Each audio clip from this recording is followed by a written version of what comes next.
Pickaxe.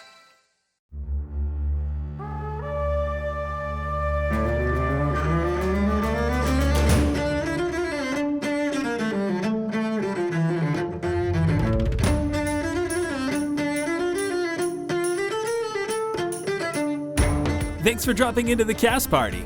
Join the cast and crew as they are precipitated from their Hollywood film set into the crazy world of Fendraeya. And action!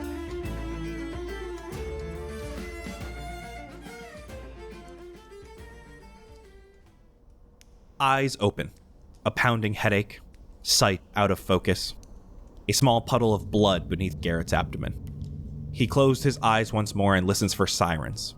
Drops of water echo in his ear. He opens his eyes with a jolt and quickly surveys the area.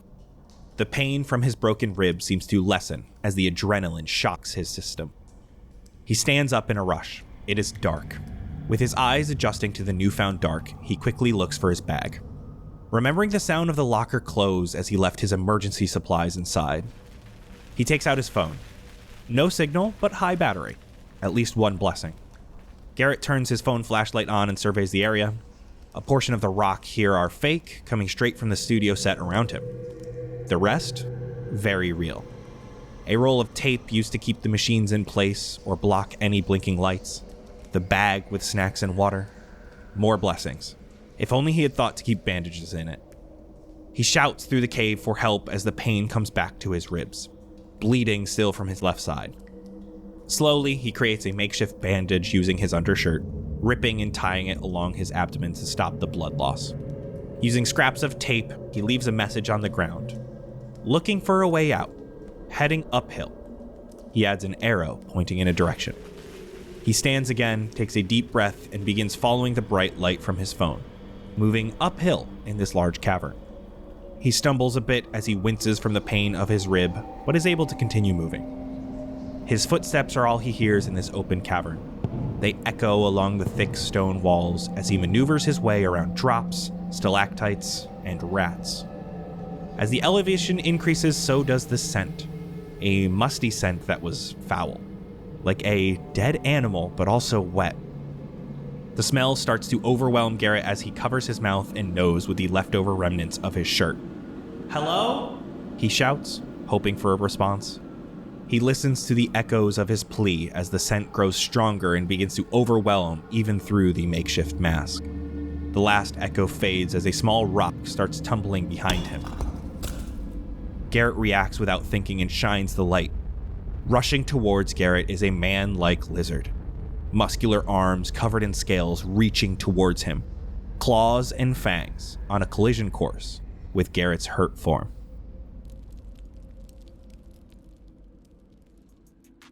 We have gotten tons of requests to open a P.O. box for the cast and crew, to send various goodies, letters, and so much more to the different cast members. And it's finally here, baby! Whether you're a longtime fan, new member of the cast and crew, small business looking to showcase some stuff, whatever, anything sent in will get a shout out at the end of an episode when we do a P.O. box opening. This is super important. Please address any packages as follows. Colin McManus, P.O. Box 3126, Woburn, Massachusetts 01888. Woburn is spelled W-O-B-U-R-N. The address can also be found down in the show notes for you to check out later.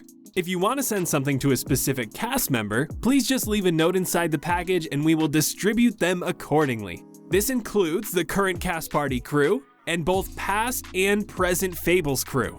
Every package must be addressed to Colin in order for it to be delivered. Again, it'll all be down in the show notes for you. Thank you all so much for listening. Enjoy the episode, cast and crew. We look forward to hearing from you.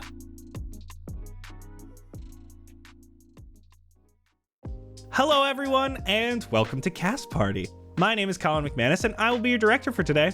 I am joined by my goopy cast and crew, Brian McManus. Hi, Sebastian Vivaldi Greensleeves, an emo at heart musician who once contemplated making an emo-themed dessert cookbook.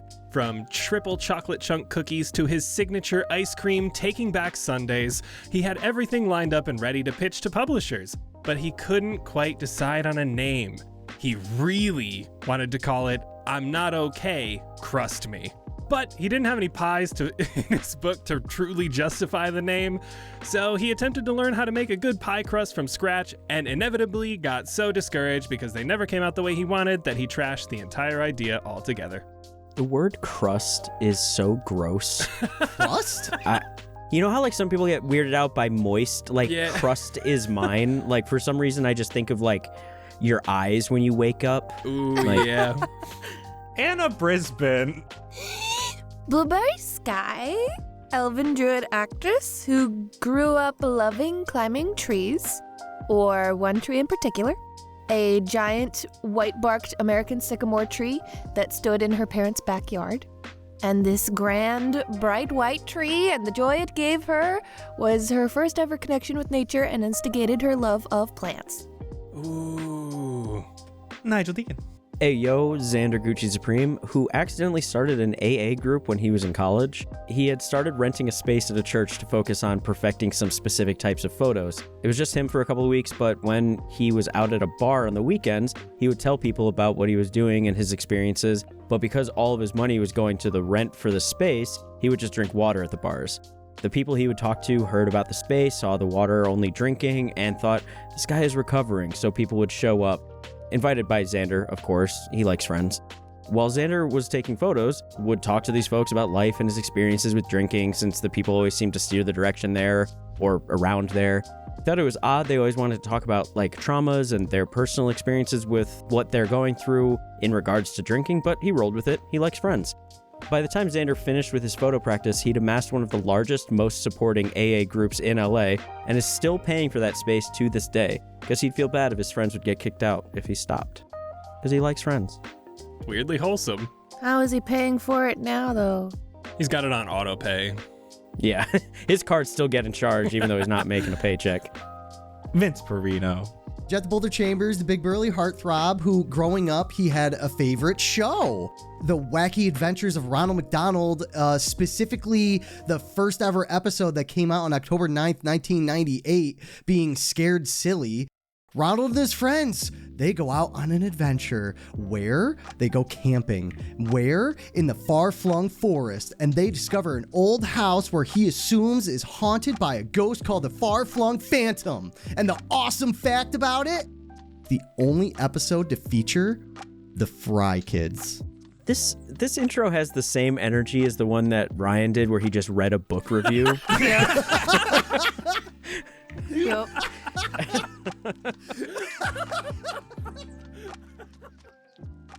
And with that, let's talk about what happened last time. You all started in the Temple of Everest and moved through the abandoned city of Kokar looking for Aster. You found an abandoned herbalist shop and entered. You dodged some sharp vines, you rushed into the back room and destroyed the vine monster, grabbing a satchel off of the dead herbalist. Leaving the building, you found an intersection where a dead beast was dropped from above. You saw a man on a balcony above you, who you did some charades with. The man tried to get you to feed, but you were able to convey that you were not going to. He pointed you below and you moved up the building to meet Aster in an apartment above the city. You explained that Tor sent you. He told you of Leslie, who was working on a device that was to break Kaerith from all the other planes. He had heard her singing to a child the past few nights. He wanted to save her, retrieve the device, and use the power of the ley line to save Kaerith. You all slept for the night and in the morning moved towards the area where Aster had heard the singing.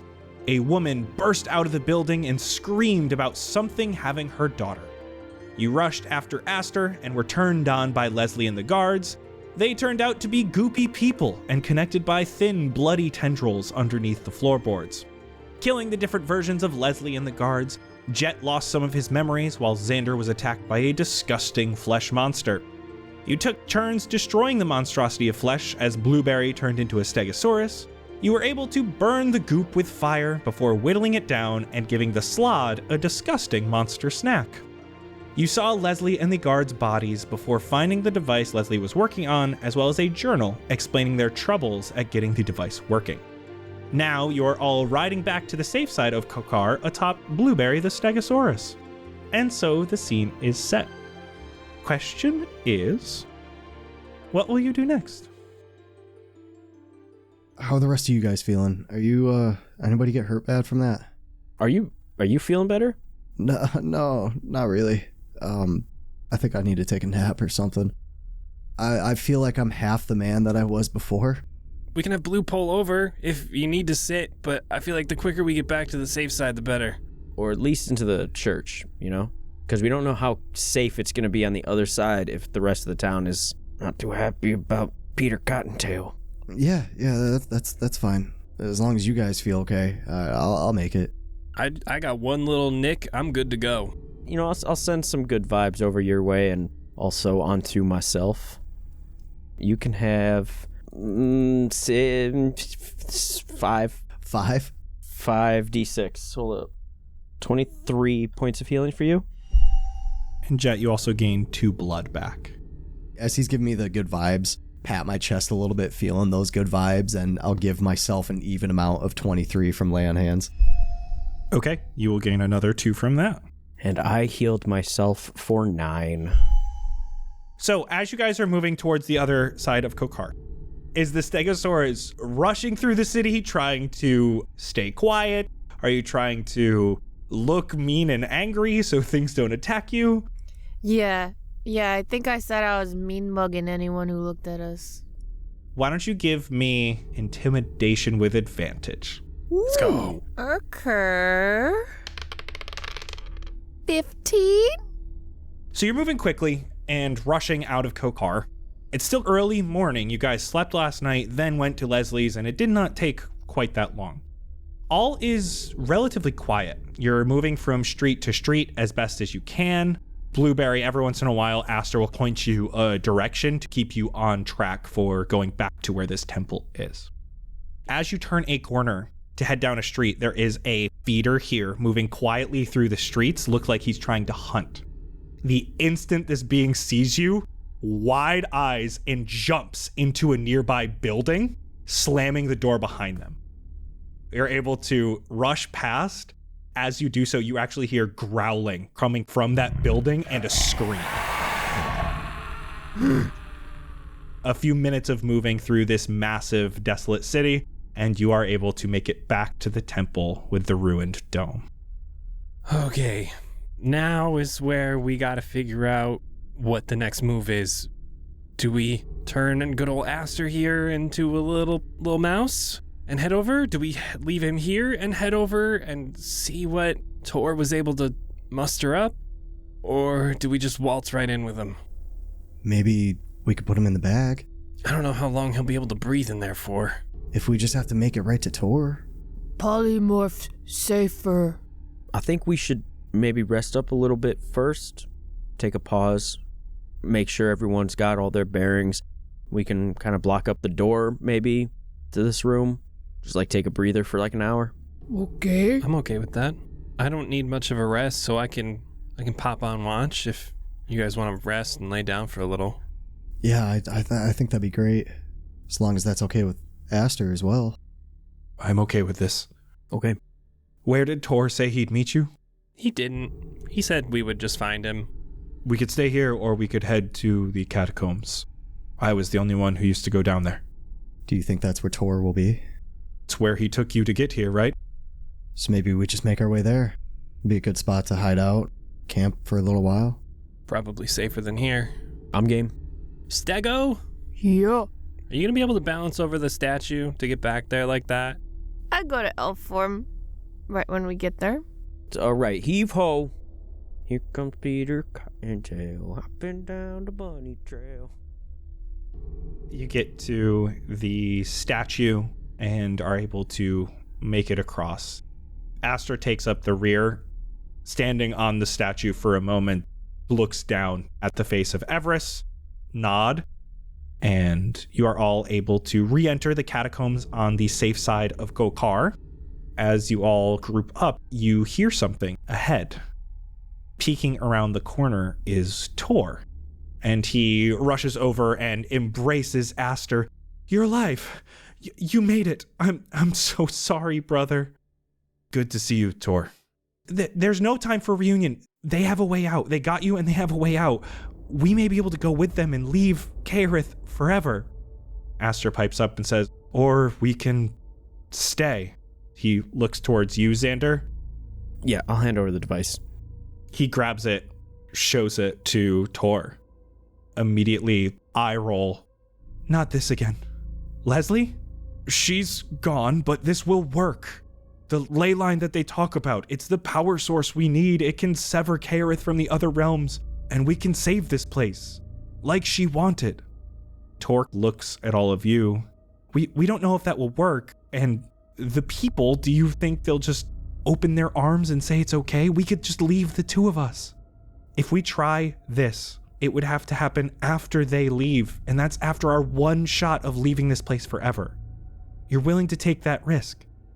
And Aster takes a moment, deep breath, looks at you all. Do we? If you guys do this, does this world stay as it is, or do you think it would go back? Because I don't want to trap you guys and the only other seemingly fully sane ones here if this world is just going to stay full of consumption. We don't know. But if it does cut off her influence on this plane, I believe the consumption would stop. I believe the transfer of blood would mean nothing. But even so, like, say we sever Nyla's influence to this plane. Don't all the feeders just stay the same? Sure, they can't power up anymore or mutate further, but they're still the monsters that they are right now. If it stops getting worse, we can start making it better. Are there other civilizations on this plane that you know of?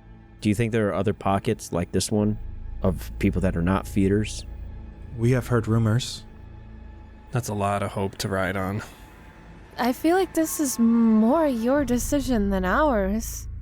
Tor, did you talk to any other townsfolk about anything? About this? All they know is that you were going to search for Aster. What was their reception to that? Many still want Aster dead. So does that mean we might meet some resistance from some of them? If we show his face. If we can sever the ties and fix things, and if Aster's the one to do it, they would have to open their arms to him, right? I mean, it depends. It depends on how much they trust him in the end. If they see that it happens from him as well.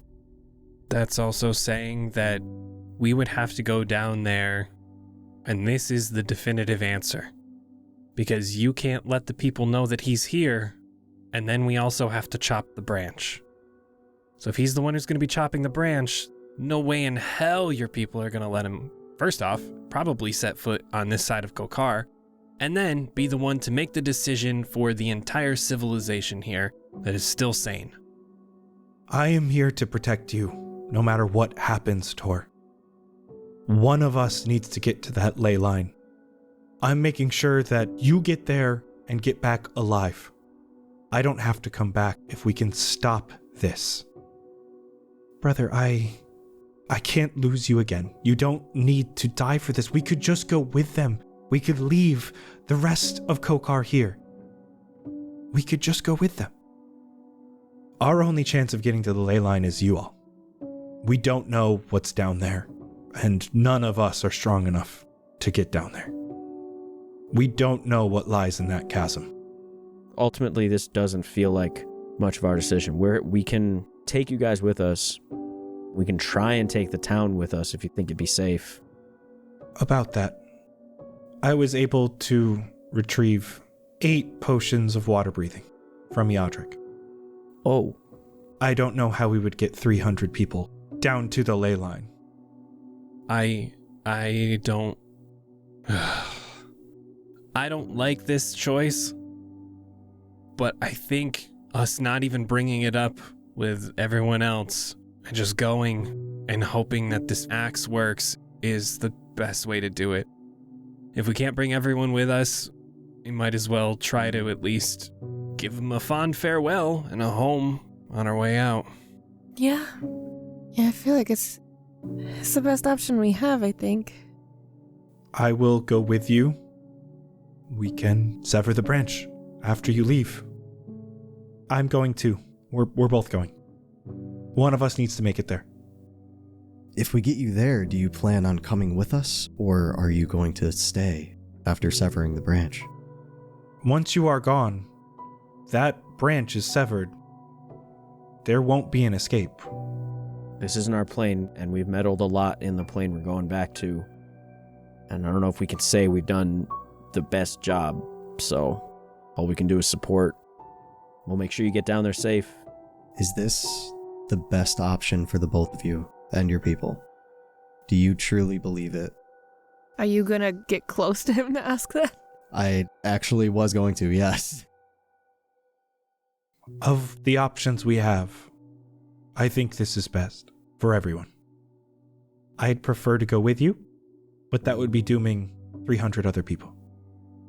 And this is what's right, even if it is just a chance. Plus, if it does work, you have your redemption.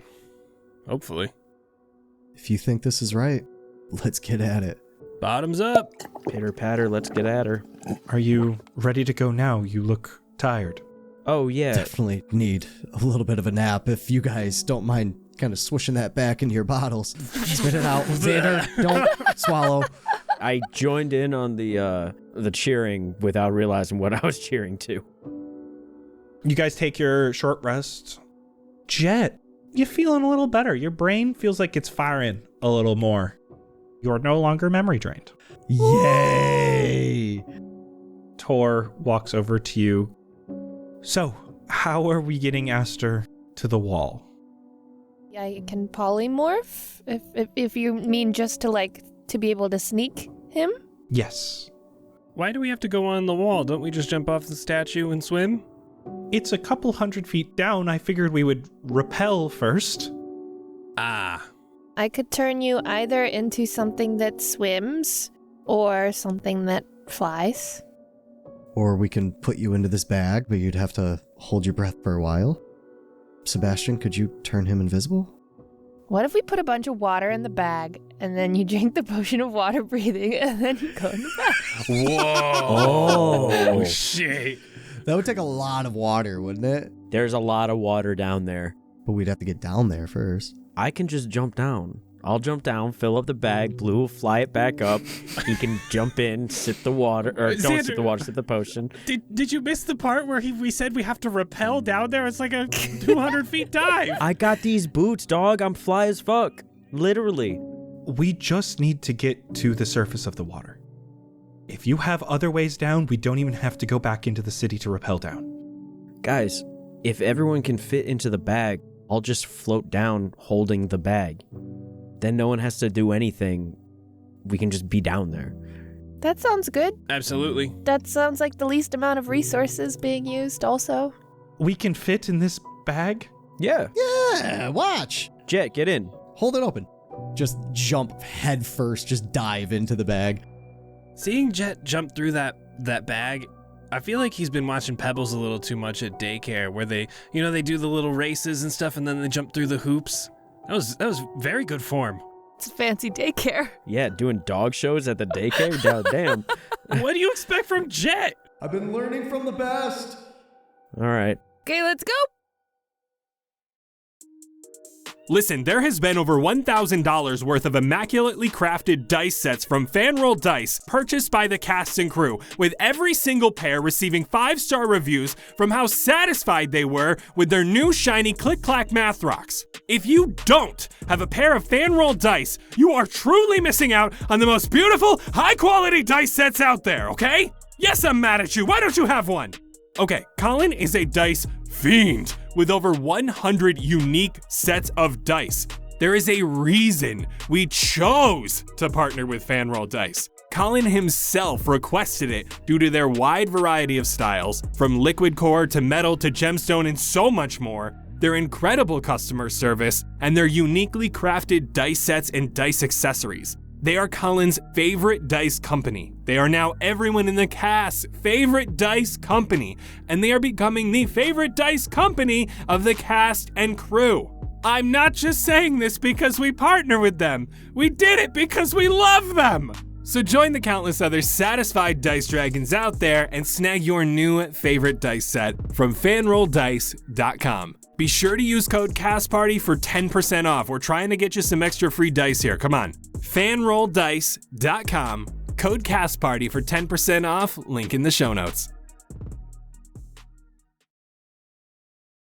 The rest of you get in. Aster gets in, and Tor looks at you before getting in. Just get us to the surface of the water. Take the potions there. We can all swim down together. Sounds good.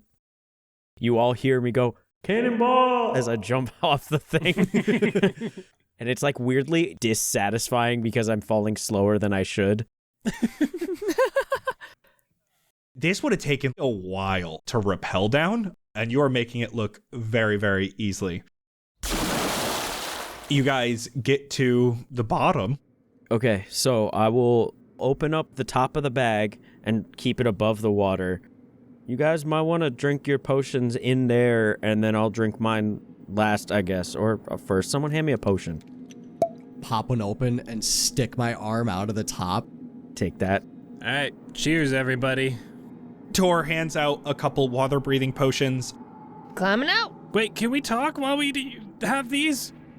I guess we'll find out. I'll be the last one to get out. I'll help everybody.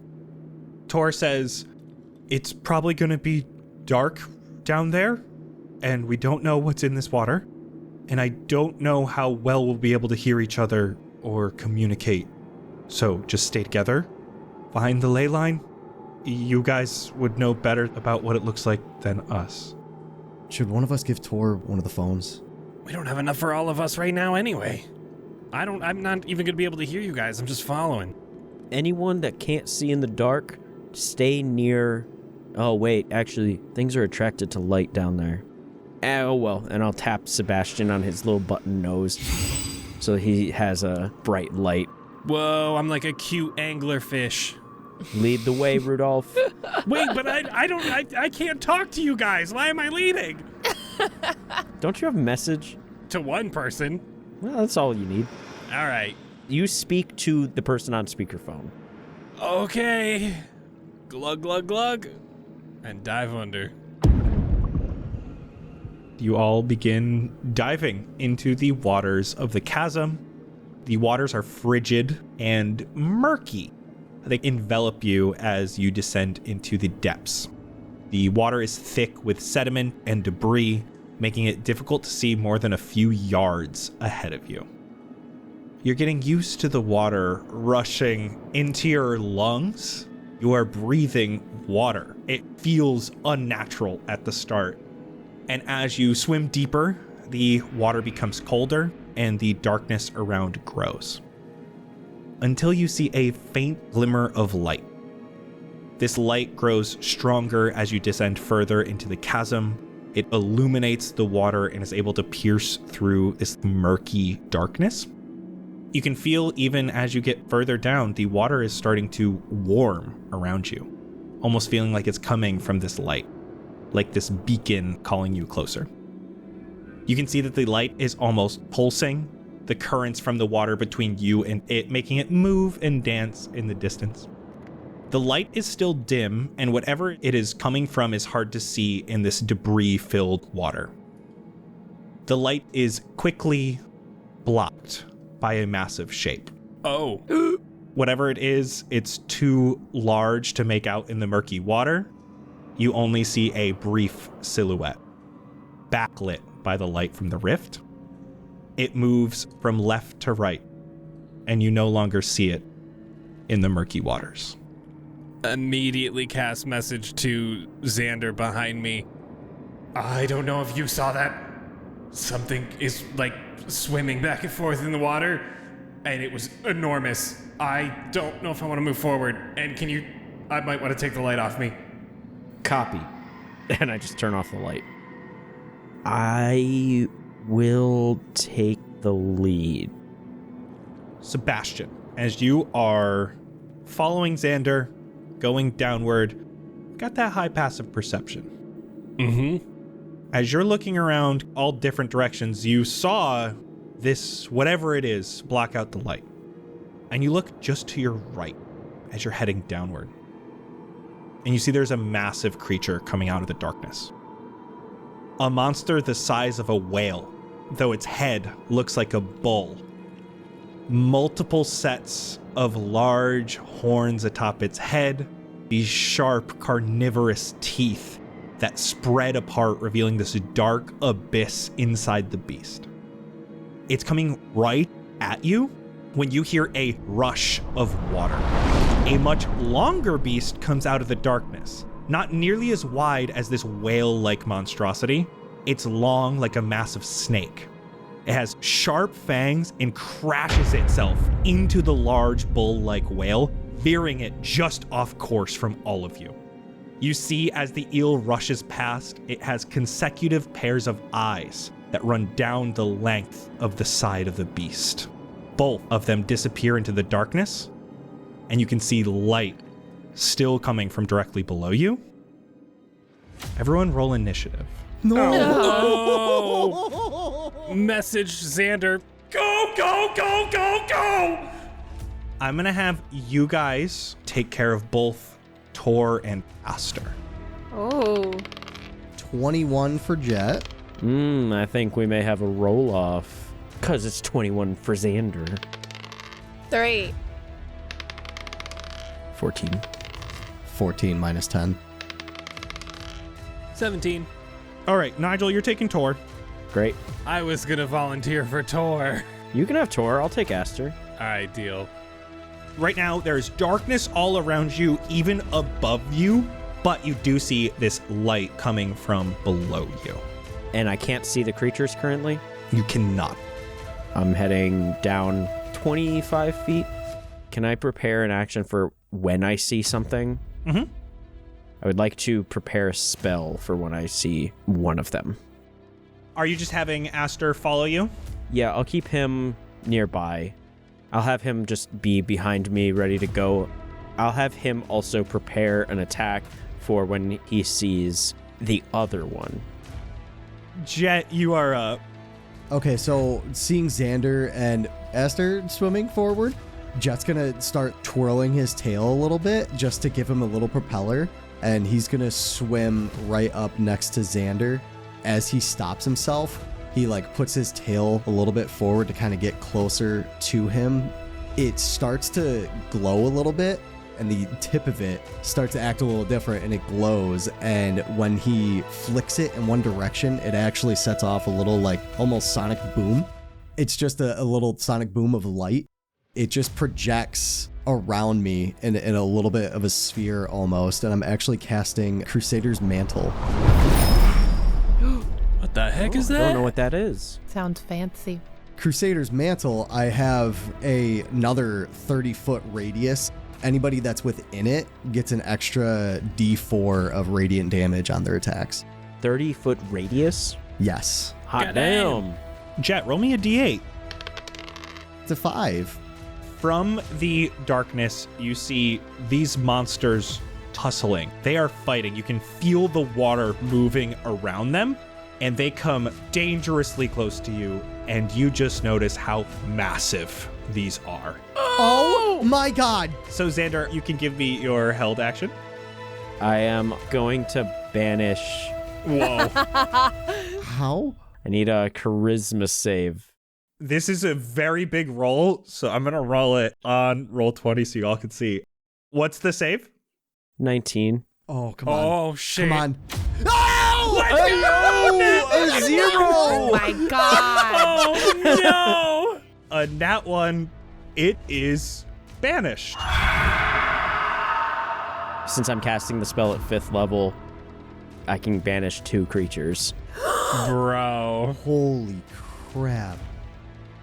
This other beast is also banished.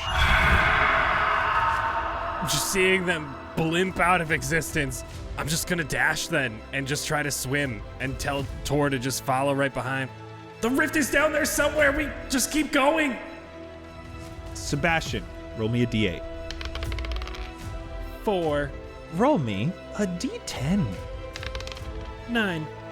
All of a sudden, you feel warmth Sebastian, but almost an unnatural warmth. You see and feel a bunch of bubbles appearing, and you see what looks like this giant thermal vent has opened below you, and this column of bubbles just 10 feet away from you. It did not open on anyone. Woo! Thank God. Okay.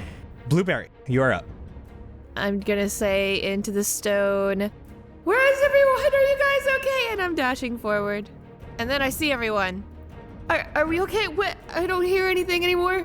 We're fine. It disappeared. They disappeared. I said go away, and they went away. Okay, great. Forward? Onward. Please. Downward? Oh my god, my speed's 45. Okay, so I'm going 90 feet down. I'm just gonna have my buddy, Frederick, bouncing around me and giving me encouragement and helping me. Xander and Aster. Also dash. Me and my lads. I can see blue, and I swam between Sebastian and Tor. As you start to get closer, you see that light is getting stronger. Jett, you're up. Where'd everyone go? I'm gonna try to swim as fast as I can, and when I do my first kick, my boots hit together and I'm activating my boots, so I get double the speed. So I get 90. Everyone just sees me swimming by, my tail is going like a million beats a second. Sebastian and Tor. Taking deep breath and just diving down further with Tor behind me as I follow the murky crocodile through the Florida Everglades. Anna, why don't you roll me a d8 this time? 4. Roll me a d10, please. 10? Oh, okay. Oh, That works. that also works. The last thermal vent just explodes, but luckily it is still not in an area where you are at. Xander and Aster, you're up. We dash. Jett, you're up. We're dashing, and that brings us right straight down to the bottom. And as I go by Sebastian, I just kind of like nudge him to the side to spin him a little bit as he's swimming through, just for a little fun. Sebastian, that is you and Tor. We Mario Kart double dashing. 60 feet down. We're chilling right above the opening, just 20 feet away from Jett. Xander, you are the only one who has not rolled me a d8 yet. Oh god, don't make me the betrayer. 2. Ryan, roll me a d4. 4. Jett, you see at the bottom of this rift, and then from these rocks, you see all of these little fish, and they surround you. Oh! Oh, And they're gonna make 2 attacks on you. First one misses. You got all that armor on. They're used to being able to just chomp through anything that gets to them. And the second one misses. They're only supposed to last a round. They immediately see you are a bigger threat than expected. You all take your last round of movement and are able to get safely beneath. You see the light starts to get brighter. You start being able to see more around you as the water looks more clear. Like there's less debris, less of this rusty color all around. Almost like the more dirty water is being filtered or maybe can't reach these extreme depths. The monstrosities from above, gone. Moving further downward towards the light, you can see something is emitting a bright blue light. And you finally see the large rift just at the bottom of the chasm. A place where the currents of water meet the waves of light emanating from this break in space. The rift itself is jagged and unnatural. It isn't affected by gravity or the currents of the water, but rather moves from one direction to another, almost glitching, sharp and quick. It keeps its shape but jolts in different directions, like it's unstable. You see blue light streaks emanating from the rift that lead to nearby crimson red gems. The connection is strong and looks beautifully symmetric with these 6 gems that sit just perfectly out in these different directions. The gems, they seem to pull at the light. They pulse a red energy in time with the glitching of the rift, like they are pulling energy from it. Around the rift, you see old buildings from Kokar that have fallen into the chasm, just ruins by now, but their forms still visible.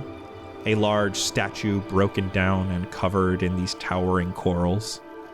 This area is rather beautiful, bathed in this light from the rift. This is ground underneath your feet, and you see that there are these 6 gems surrounding this ley line. They're sitting atop stone pedestals.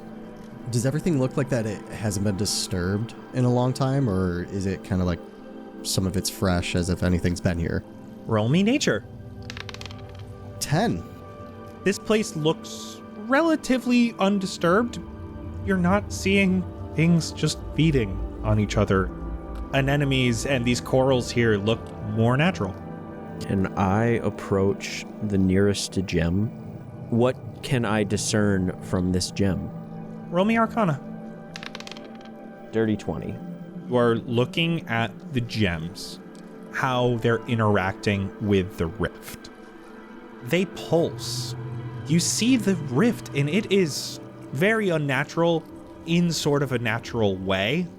This is glitching, almost like a film that wasn't reset properly, like an old VHS. It's doing that in time with how these gems are glowing red. It does not feel like this is a symbiotic relationship. This feels parasitic. I think we gotta break these gems.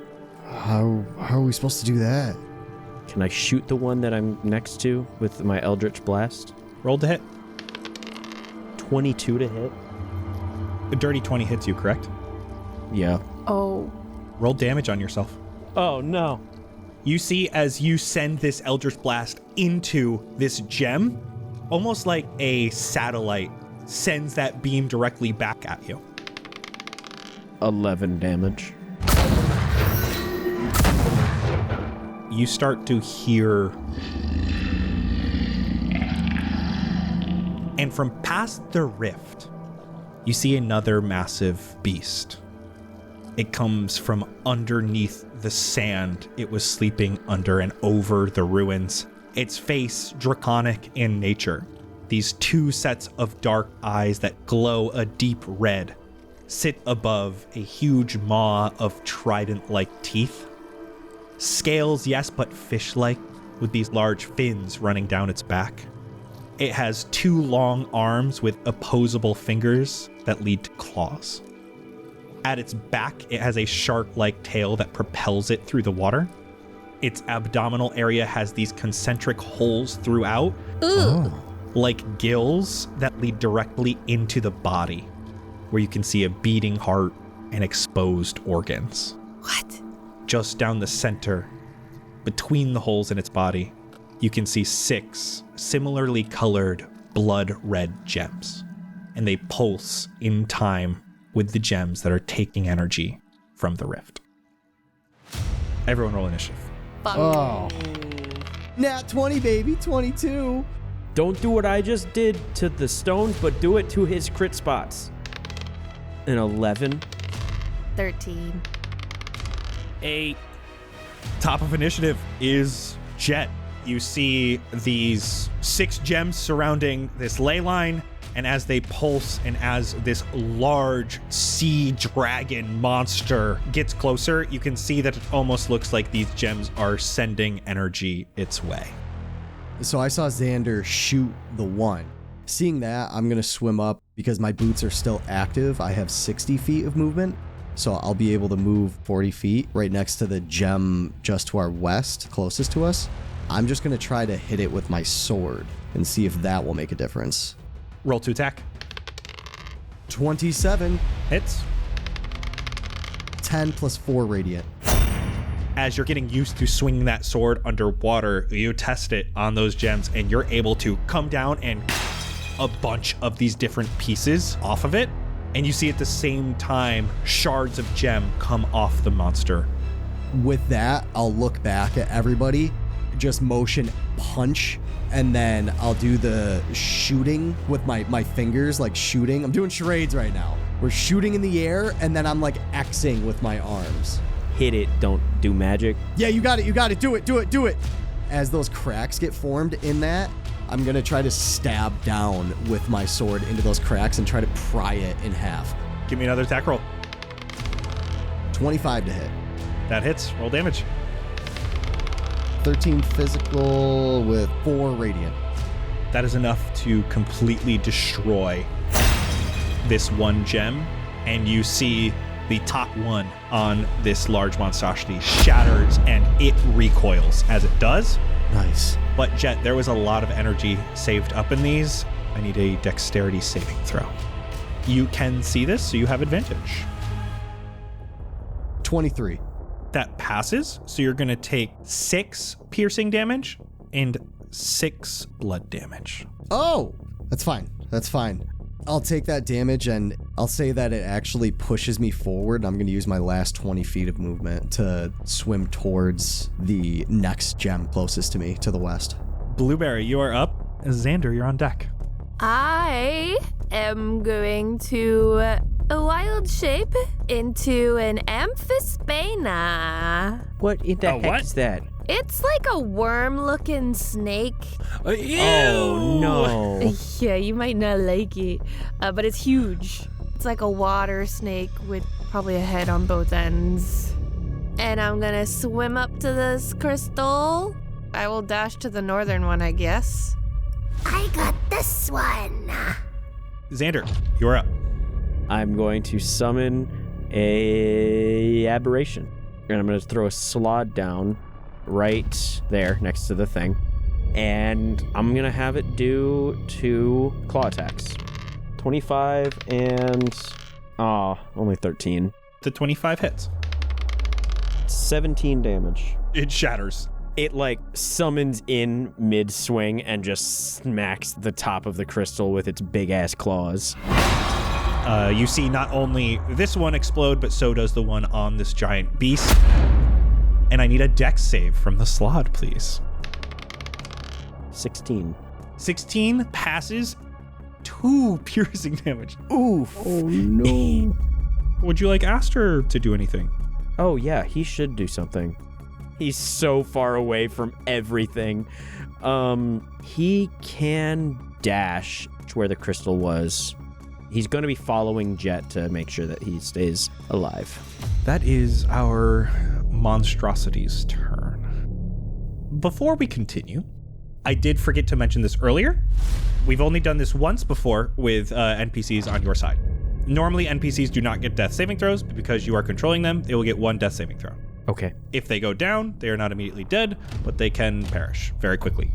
I say that because this monster moves very quickly through the water. Great. Is able to get 2 Jett in between him and the gem he's going for. It opens its mouth, and you see again these giant sharp teeth, and you see the blood rushing through its abdomen as it starts regurgitating the blood inside of it. I need everyone but Blueberry and the Slod to make dexterity saving throws. Fine. Xander's a 17. 17 for Jett. 12 for Aster. 23 Sebastian, 18 Tor. Sebastian passes. You are all taking 51 acid damage. It is this corrosive blood that shoots out. It's full of other beasts that this thing has eaten over and over again. And you can see in this, there are other little monsters. Leeches. Each of you is going to gain a d6 of leeches on your body. Wait, so do I take half? You do. You take half and you will not be getting leeches. Everyone gains 2 leeches. Great. Ow. Leeches at the start of every one of your turn will take 1 blood. An action or a bonus action to get rid of them. A bonus action will allow you to remove 1 leech. An action will allow you to roll a d6 and get rid of that many. Aster is down. Tor is not feeling too good either. He's still standing, but by the thread of a hair. That was this thing's blood breath. Sebastian. I'm motioning over to Tor as I see him just get blasted by this blood. I give him a quick pound on the chest and motion like pull an arrow out and to follow me. And we're gonna swim counterclockwise up a little bit towards Blueberry, together 30 feet. I'm going to make a crossbow attack on the top left gem, and I'm gonna have Tor make 2 longbow attacks as well. Yeah, as long as you have range for that. I think I have to do disadvantage because my second number is 320, my first number is 80. Tor should be fine with a longbow. I'm gonna do mine first just because it's disadvantage. 24, 19. That hits. 5 piercing from me as I release a crossbow bolt. Tor's first shot, only a 10. There we go, 22 from Tor's second shot. That hits. 2 plus 2 is 4, plus an extra D4 from Colossus Slayer, because it has lost health from mine, for another 6. So 6 piercing damage. It breaks. Let's go! And you see another one shatter on this beast. You have destroyed 3 of these 6 gems so far. Beautiful. As the ripples of the arrow just fly through the water, I give him a little pound on the chest and then give him a thumbs up as I look over his shoulder, and I'm going to be spending 2 of my sorcery points Yes. for Quicken Spell! Yes, as a bonus action. I am piercing into this thing's mind. I've never been to a fish fry, but I can start.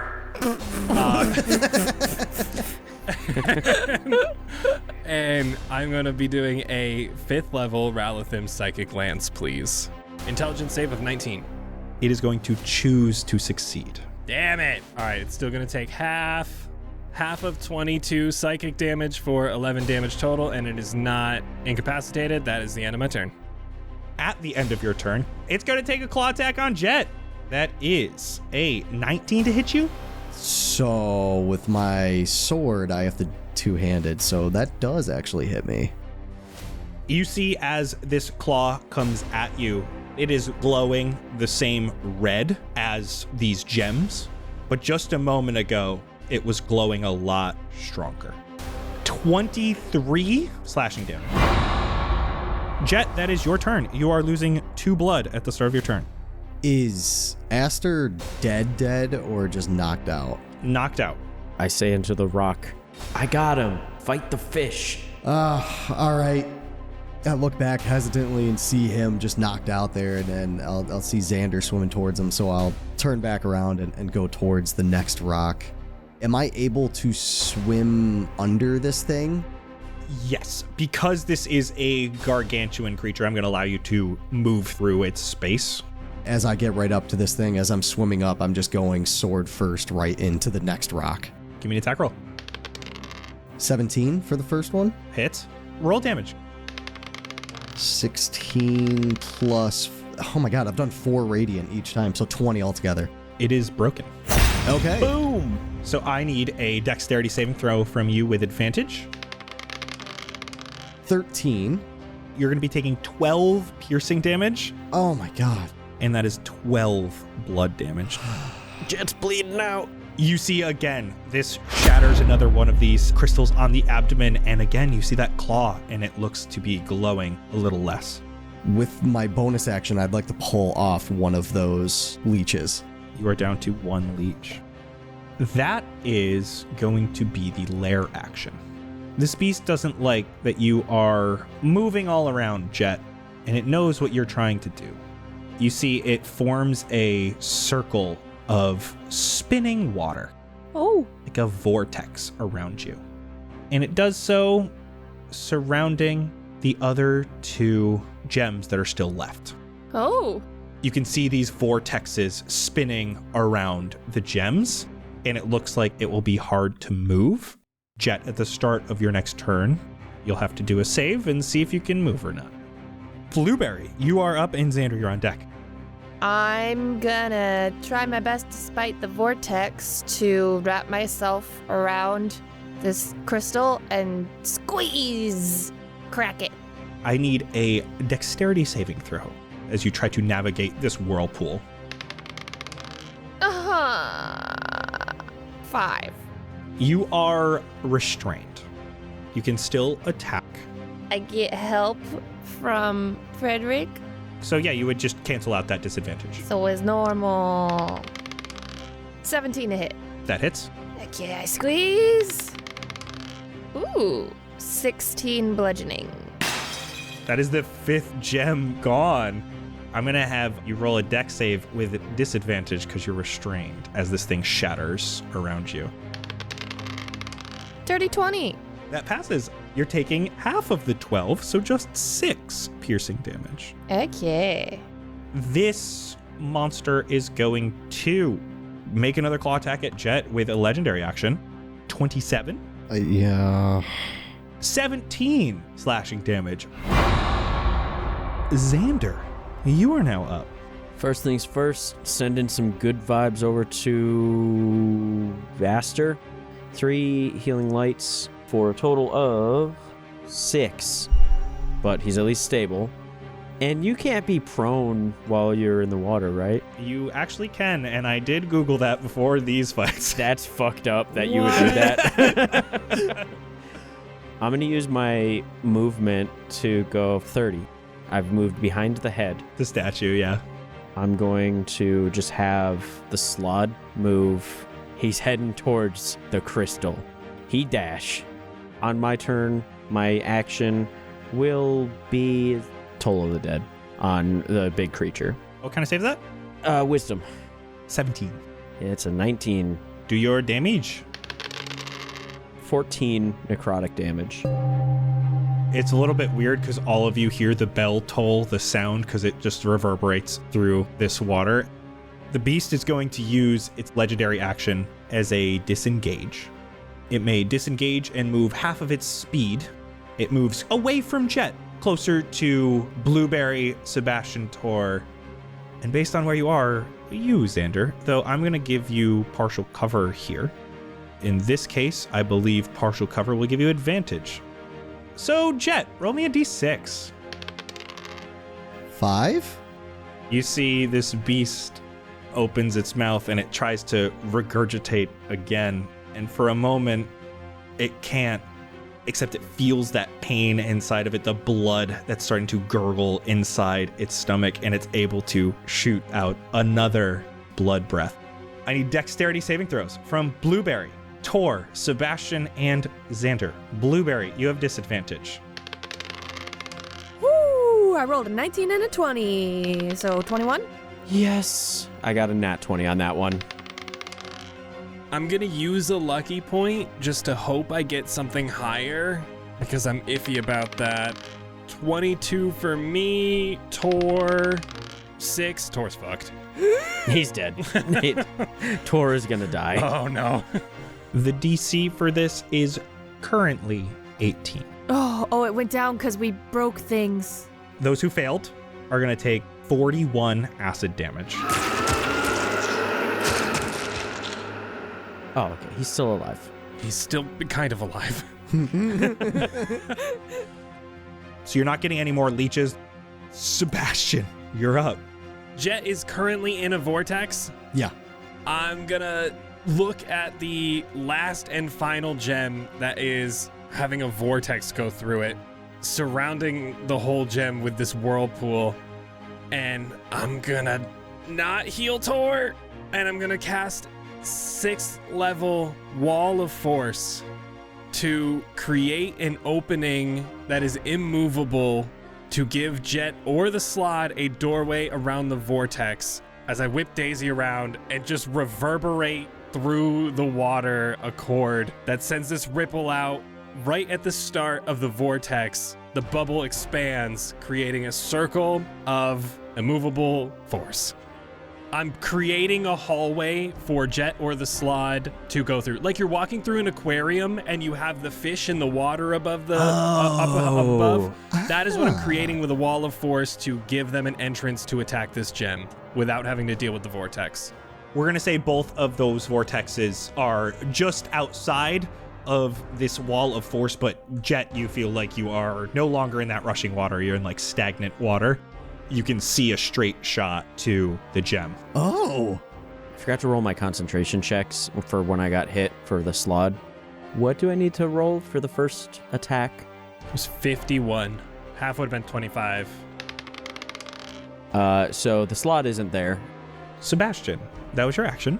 I'm also going to use a couple bit of movement to go northeast to hide behind one of these big old seashell boys. Yeah, you're behind a big thing of coral, and that means it is Tor's turn. I need you to roll a death saving throw for Tor. Well, 16! I thought it was a 6. I didn't see the 1. Tor is stable.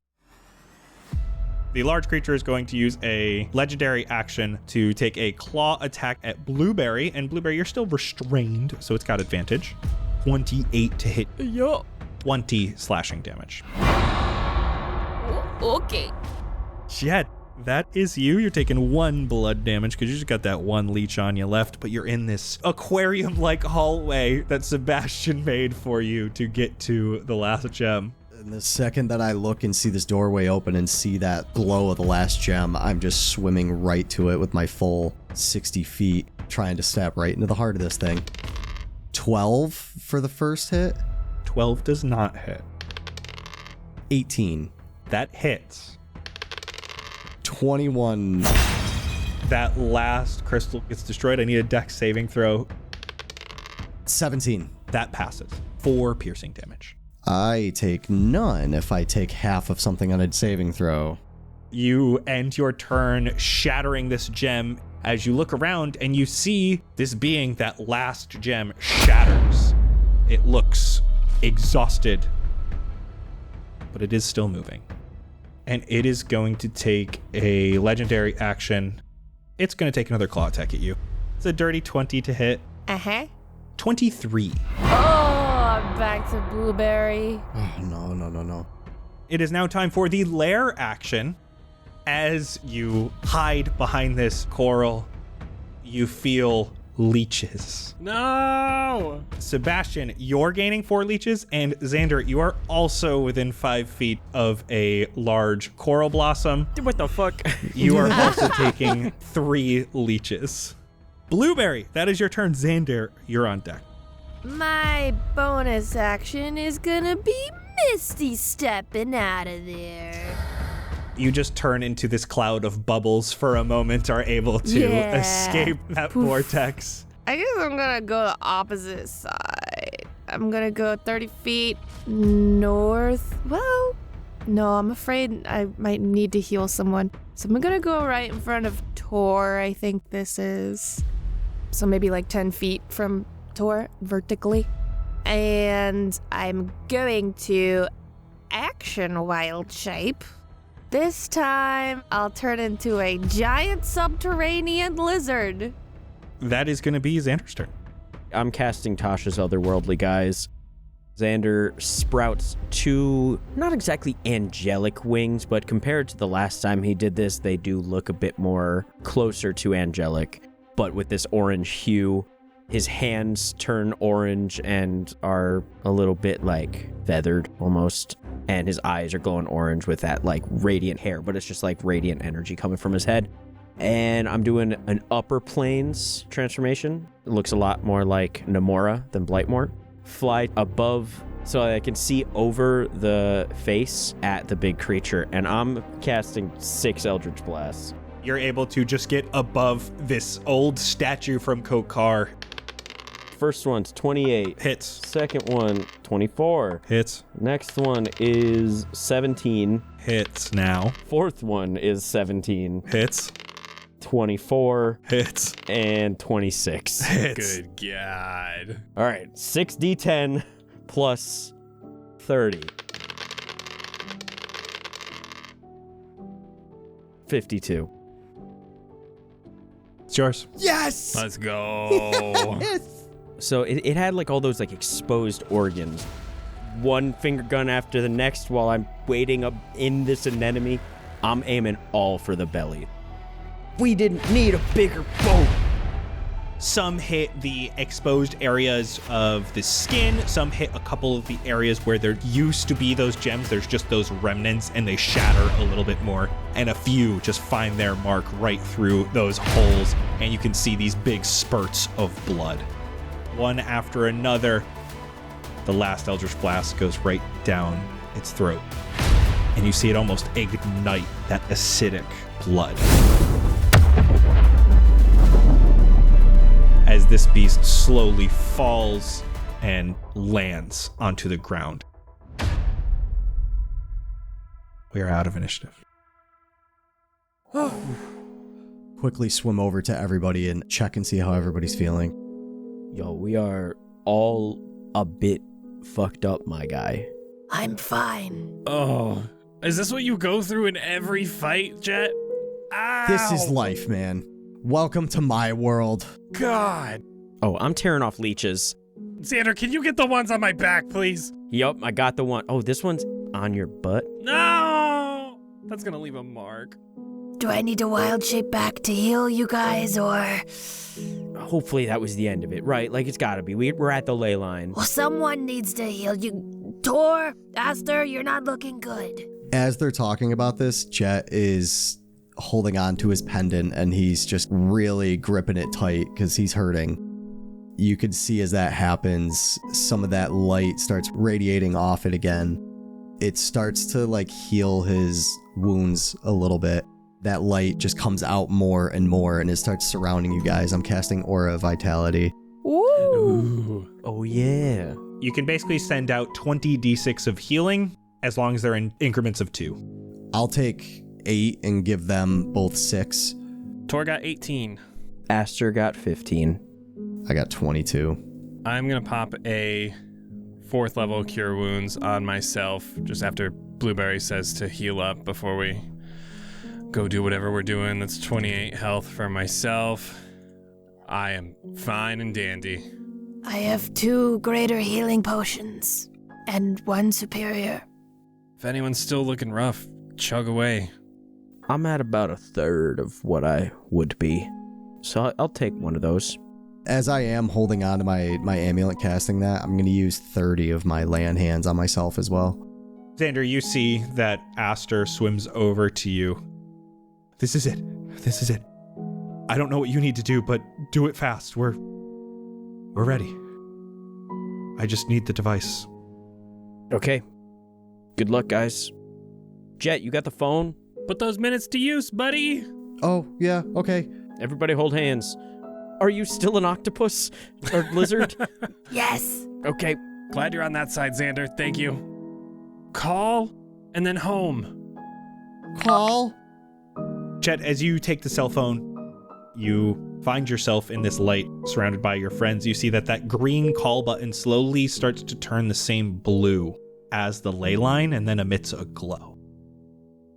And as you press the button, the screen flashes with that same blue, and a portion of the screen remains blue as the rest fades to black. And you now see that the home button is glowing. Before I click the home button, I'll look towards Tor and Aster. Good luck. Click. And you feel the buoyancy of the water turns to weightlessness as the phone projects a portal around you and you are again engulfed in it. The color of the water turns lighter to match the color of the blue light emanating from the ley line. And the weightless feeling begins to pass as you start to feel a slight pull of gravity. Until the colors seem to abruptly and unnaturally change. The blue darkens to black, and you now see streaks of purple that emulate the portal that took you from LA to begin with. You feel like you are floating again as you see quick flashes of places from home, from Earth. Xander, what do you see? Xander's seeing the behind-the-scenes sets, like when people were just milling about. He sees his friend's apartment that he'd been sleeping at in the couch of for a hot minute. He sees his favorite bar. It's just called Bar. That's somehow spelt wrong. Sebastian. Sebastian sees his rowdy old friends in a dusty old green room at his favorite venue. He sees him unloading the trailer, getting ready for a show, just the adrenaline running through him. And he sees himself just sitting alone in his apartment on the mattress on the floor playing Daisy. Blueberry. Climbing the tree in her backyard as a kid with a couple of dogs running around at the bottom and with her mom and dad sitting kind of on a picnic blanket in the grass nearby. Hanging out with her friend Chelsea at the Santa Monica Promenade. It's like an outdoor mall. And then the paparazzi seeing them and them like running and ducking through buildings and getting away and laughing about it. I think just getting to set for Through the Realms of Myria first day, walking into her trailer and just sitting down, closing her eyes to meditate and think about the project ahead.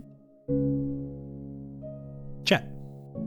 He sees a view just simply of a hospital bed with a nurse standing over a patient taking her blood pressure. These memories, they flash in your eyes as the feeling of weightlessness drops and your feet are on solid ground once more. During whatever just happened, you all feel weak, almost ill. Like a rush of exhaustion has taken over your bodies. Like you've been pushing your bodies for weeks, and the pain is finally catching up to you. Jett, your armor feels so heavy. Xander, your eyes hurt like crazy, like you've just been straining to see everything. Blue, all of your muscles feel tight, and like every bone in your body needs to be cracked to relieve pressure, and you feel smaller. Sebastian, you have a pounding headache, like you've been at a loud concert that just won't end. You all feel these ailments as the black and purple fades from your vision. Your eyes adjust to your surroundings. You see that you are in the large stone dome that Master Akeen used to send you away from Helios in the first place. You do not see his body where it was previously. Instead, you see a man sitting in a chair next to the vice that sent you to Kareth. His head and face completely covered in a mechanical mask, a green liquid flowing through tubes connected to the mouthpiece. Fastened into the device that sent you away is Kingsley's staff, the same staff confiscated by the magistrate when you first arrived in Fendraeya. The man stands up from his seat and cocks his head quizzically at you all, as you just feel drained and exhausted. And for today, that's a wrap. Come join our Patreon. We have a bunch of different awesome content specifically for our patrons, and we now have a free tier. So go check it out, patreon.com/castparty. Come join an awesome, amazing community and get all the extra one-shots, as well as our talk show where we chat about each episode behind the scenes. We have had tons of requests to open a P.O. box, and we officially did. So if you're a longtime fan, a new member of the crew, a small business, whatever it may be, if you want to send any of the cast and crew anything, hit up the P.O. box, and we will give you a shout out at the end of some episode whenever we decide to do openings. You can address your packages to Colin McManus, P.O. Box 3126 in Woburn, Massachusetts 01888. Can you spell your crazy fucking Massachusetts city name, please? It's WOBURN. The address for the P.O. Box will be in the description of every episode from now on, our Discord, Patreon, all that good stuff, so you'll be able to find it. And we thank you in advance. And yes, I accept dice bribes. If you want to give something to a specific cast member, just leave a note inside the package and I will distribute them accordingly. But the package should be addressed to me just to make sure we actually get it. We'll see you all in 2 weeks. Bye-bye. Bye. Bye.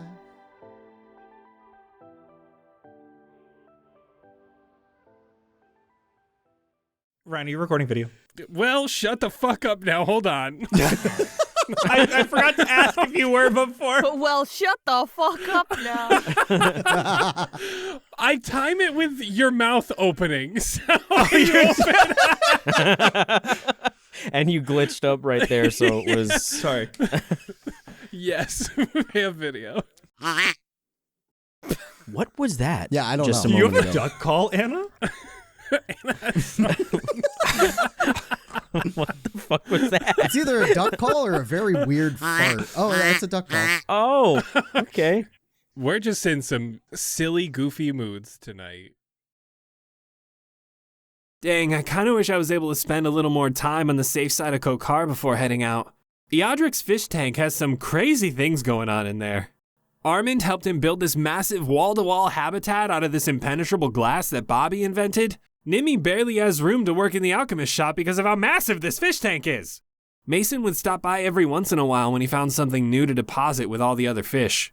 He brought in an actual dubword when we were there. He had a two-headed snake like Blueberry turned into. One side he named Saint D Love and the other side he named Eric 5. There were dozens of polyamorous swirls swimming around with foe runners. And then freaking Frankie came in and dropped off a jet ski fire the night before.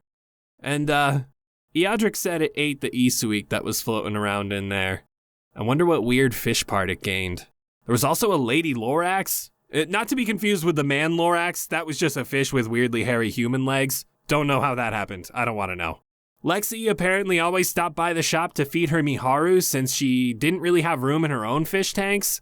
Apparently it's a subspecies of Njord that can get to like 16 feet long, good lord. And then Opti was always there inventing new stuff for the fish tank, like making special food called base drop for the fish that was supposed to make them all big and strong, as well as some special filtration system called the EBAB Flow. Oh, it was so cool. It's always so interesting seeing how other worlds do stuff.